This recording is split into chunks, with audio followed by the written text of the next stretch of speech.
terkait dengan urban infrastruktur dan subtema water and sanitation infrastruktur dengan studi kasus di Bandung.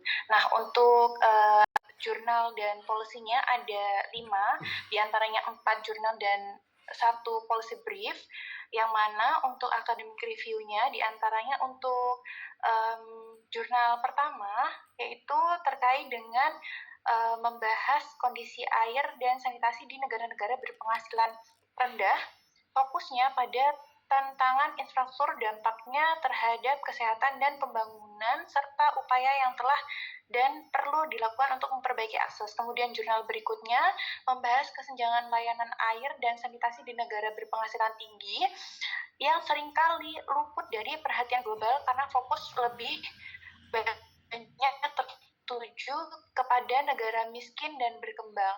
Padahal meski sebagian besar penduduk HICS atau berpenghasilan tinggi tadi menikmati akses yang luas terhadap air bersih dan sanitasi, tapi masih ada kelompok marginal yang tertinggal akibat diskriminasi, rasisme, ketidaksetaraan ekonomi, dan kebijakan eksklusif. Kemudian jurnal berikutnya masih linear dengan jurnal yang kedua, yaitu membahas tantangan akses air bersih dan sanitasi di kalangan komunitas terpinggirkan di Amerika Serikat, khususnya komunitas yang dikenal sebagai underground communities.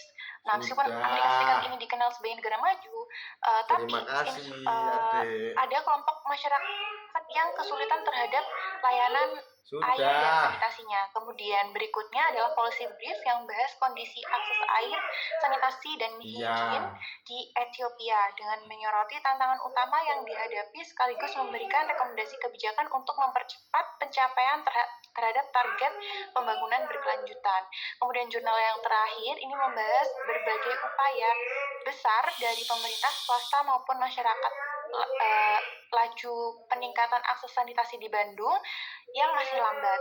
Nah, tantangan struktural, ekonomi, sosial, dan teknis harus diatasi secara lebih sinergis agar target sanitasi 100% dan ODF benar-benar tercapai. Kemudian, bagaimana international policy-nya? Di sini mengutip dari UN Habitat, paper yang membahas terkait dengan the evolution of national urban policies.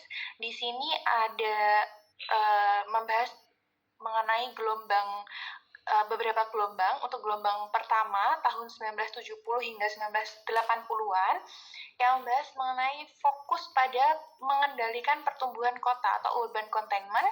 Kemudian banyak negara khawatir urbanisasi terlalu cepat sehingga muncul kebijakan transmigrasi atau pembatasan migrasi ke kota.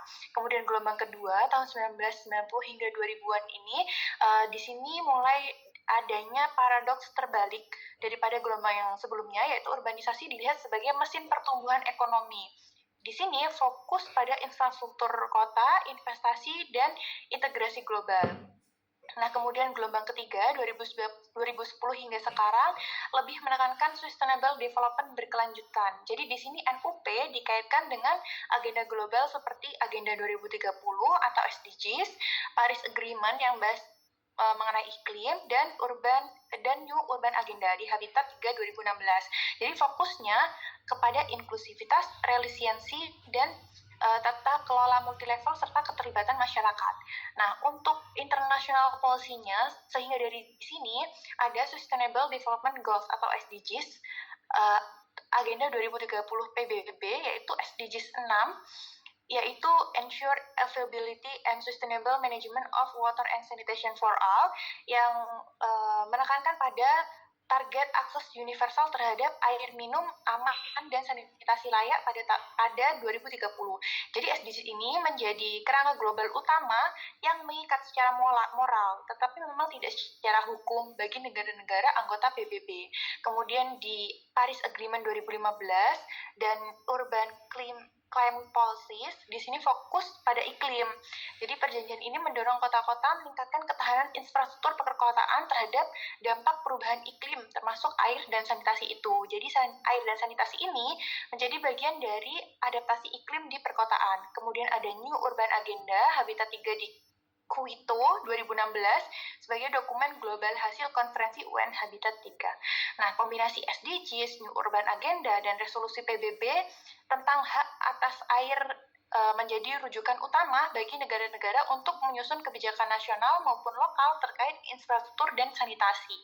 Kemudian bagaimana dengan negara Indonesia untuk water and sanitation infrastrukturnya? Jadi di tabel berikut terdapat 10 provinsi dengan persentase rumah tangga yang memiliki akses terhadap sanitasi layak terendah tahun 2023. Jadi menurut survei ini, persentase rumah tangga yang memiliki akses terhadap sanitasi layak tahun 2023 di Indonesia ini hanya sebesar 82,36%. Artinya 17,64% rumah tangga yang belum memiliki sanitasi layak.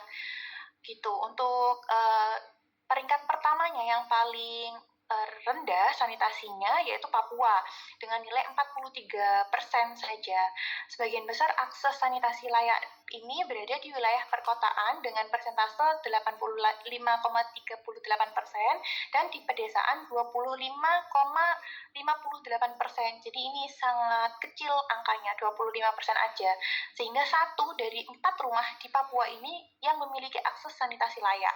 Kemudian di terendah kedua ada Sumatera Barat, hanya 70,97% rumah tangganya yang telah memiliki akses sanitasi layak. Jadi di Provinsi Sumatera Barat ini untuk di perkotaan sanitasi layak berjumlah 75,35% dan pedesaan 66,58%. Untuk berikutnya yaitu Jawa Barat. Nah, provinsi ini sekaligus menjadi satu-satunya provinsi di Pulau Jawa yang berada di bawah rata-rata nasional. Di persentase rumah tangga di Jawa Barat ini telah memiliki akses sanitasi layaknya hanya 74,88%. Di antaranya perkotaan sebesar 73,78% dan pedesaan 78,80%. Uniknya, persentase di wilayah perkotaan ini justru lebih kecil karena yang sebelumnya Papua dan Sumatera kan untuk persentase yang di pedesaan itu lebih kecil. Nah, kalau di Jawa Barat, perkotaan ini persentasenya yang lebih kecil, seperti itu. Sedangkan kota Bandung menjadi kota dengan sanitasi terburuk di Jawa Barat. Data dari BPS bahwa Jawa Barat ini menunjukkan bahwa kota Bandung memiliki persentase sebesar 56,01%. Nah, untuk menurut data juga ternyata angka migrasi ke kota-kota besar di Jawa Barat ini cukup tinggi. Nah, sedangkan Bandung menduduki peringkat pertama. Untuk wilayah terpadatnya pun Bandung menduduki peringkat pertama. Karena Bandung merupakan kota metropolitan yang mempunyai kepadatan penduduk yang tinggi, yaitu 14.000 jiwa lebih. Jadi kepadatan kota Bandung ini menyebabkan kemunculan permukiman kumuh seperti perumahan di bantaran sungai, kawasan rel kereta api, dan kawasan suburban. Nah, untuk di tabel berikut menjelaskan bahwa jumlah penduduk yang sudah memiliki jamban sehat yang yaitu masih 63,99%. Artinya masih terdapat 36,01% atau sekitar 860.000 penduduk kota Bandung ini belum memenuhi kebutuhan dasarnya.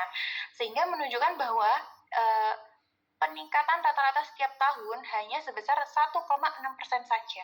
Seperti itu. Untuk selanjutnya, nasional atau lokal policy-nya, jadi di sini pemerintah melalui Kementerian Kesehatan memperkenalkan suatu pendekatan baru, yaitu yang diterbitkan oleh Peraturan Menteri Kesehatan Nomor 3 Tahun 2014 tentang sanitasi total berbasis masyarakat atau STMB dengan berpacuan kepada Undang-Undang Nomor 36 Tahun 2009 tentang kesehatan. Untuk STBM ini ada 5 pilar, yaitu yang pertama, stop buang air besar sembarangan, SBS, kedua, cuci tangan pakai sabun, ketiga, pengelolaan air minum dan makanan rumah tangga, 3, pengamanan sampah rumah tangga, dan 5, pengamanan limbah cair rumah tangga, yang semua ada singkat-singkatannya ini. Nah, menurut tabel ini, di sini dijelaskan bahwa upaya Bandung dalam menangani infrastruktur air dan sanitasi melalui tingkat nasional, tingkat kota maupun kecamatan, yaitu untuk tingkat nasionalnya ada program Kotaku, Kota Tanpa Kumuh, ada Sanimas, sanitasi berbasis masyarakat, Citarum Harum, dan Prokasih, program Kali Bersih. Nah, dari sektor masyarakatnya pun ada Yayasan ke hati memberikan edukasi agar warga tidak membuang limbah ke sungai. Dari sektor pembiayaan ada berbagai skema pinjaman untuk pembangunan septic tank komunal termasuk dukungan ADB, IDB, dan bantuan World Bank senilai 1,4 triliun pada tahun 2019 untuk membersihkan Sungai Citarum. Nah, untuk tingkat kota sendiri, Pemkot Bandung ini menargetkan bebas ODF atau Open Defecation Free tahun 2020. Upaya yang dilakukan meliputi sosialisasi PHBS, Festival Sanitasi 2019, program Piagam Pelangi untuk mengapresiasi wilayah dengan sanitasi baik. Kemudian dibangun IPAL atau instalasi pengelolaan air limbah guna mengurangi pencemaran sungai. Kemudian ada dari sisi masyarakat, Forum Bandung Sehat FBS mengadakan kegiatan bersih-bersih Kota Bandung. Kemudian tingkat kecamatan ini sebagai perpanjangan dari program yang sebelumnya, yaitu dari tingkat kota maupun nasional. Kebanyakan seperti itu. Misalkan implementasi STB di sini terlalu banyak singkatan ya. Kemudian ada membangun IPAL, ada kegiatan gober, gerakan bersih-bersih, dan lain sebagainya. Lalu kemudian untuk analisis of sanitation access challenge-nya, jadi challenge dalam menangani hal tersebut, yaitu yang pertama untuk tantangan ekonominya, banyak warga miskin tinggal di kawasan kumuh tanpa izin mendirikan bangunan atau IMB dan fasilitas layak, kemudian tidak mampu membangun septic tank sehingga perlu inovasi pembiayaan untuk tantangan ekonominya. Kemudian physical challenge-nya, topografi Kota Bandung ini yang naik turun membuat tidak semua wilayah bisa memanfaatkan instalasi pengelolaan air limbah atau IPAL, namanya IPAL Bojong Soang. Nah, keterbatasan lahan untuk septic tank menjadi hambatan utama membangun septic tank komunal di kawasan kumuh. Kemudian institutional challenge-nya, Bandung ini memiliki 30 kecamatan, 151 kelurahan, dan 1.584 RW. Nah, jadi semua tingkat forum masyarakat ini masih belum sinergis dalam menyelesaikan masalah sanitasi secara bersama. Kemudian social challenge-nya, Bandung dengan penduduk yang padat dan beragam memiliki banyak pemahaman yang berbeda, perlu peran tokoh lokal, aktivis perempuan, dan pemuka agama. Untuk financial infrastructure challenge, Bandung ini sebenarnya telah memiliki IPAL yang sudah sempat dijelaskan sebelumnya. Nah, tapi masih banyak masyarakat yang belum menyambungkan saluran limbah rumah tangganya karena faktor biaya. Seperti itu. Lalu kemudian rekomendasi dari analisis tadi muncullah sebuah rekomendasi, yaitu untuk penguatan regulasi, koordinasi lintas SKPD, birokrasi pelayanan, dan pengawasannya. Untuk penguatan regulasi bisa menyusun perda khusus sanitasi dan air minum yang memuat kewajiban setiap rumah tangga memiliki septic tank standar, sanksi untuk BABS atau buang air besar sembarangan, serta insentif bagi kelurahan yang mencapai status ODF. Selanjutnya mengintegrasikan target SDGs 6 atau air bersih dan sanitasi tadi ke dalam RPJMD Kota Bandung dan rencana strategis dinas terkait. Kemudian koordinasi lintas SKPD membangun Satgas Air dan Sanitasi Kota Bandung yang beranggotakan Dinas Kesehatan, PDAM, Dinas PU, dan sebagainya. Kemudian mengaktifkan kembali LWG. Sebenarnya LWG ini sudah ada, namun belum maksimal. Jadi rekomendasinya untuk diaktifkan kembali. Lalu kemudian birokrasi pelayanannya menerapkan one-stop service untuk perizinan pembangunan IPAL komunal atau sambungan PDAM sebagai upaya untuk memangkas birokrasi yang berbelit. Kemudian menyediakan skema retribusi khusus untuk pengurasan lumpur tinja terjadwal atau reschedule dislodging agar septic tank ini tidak bocor. Kemudian pengawasan dan evaluasinya membuat sistem monitoring terpadu untuk memetakan kondisi sanitasi per kelurahan dan memberlakukan audit tahunan sanitasi yang dilaporkan ke DPRD sehingga ada pertanggungjawaban politik. Mungkin sekian presentasi dari saya, kurang lebihnya mohon maaf. Terima kasih. Oke, terima kasih Pak Farah, Pak Sirai. Oke, mungkin ada pertanyaan dari Mas Wahyu Anugrah atau Melinda Tresnawati. Silakan.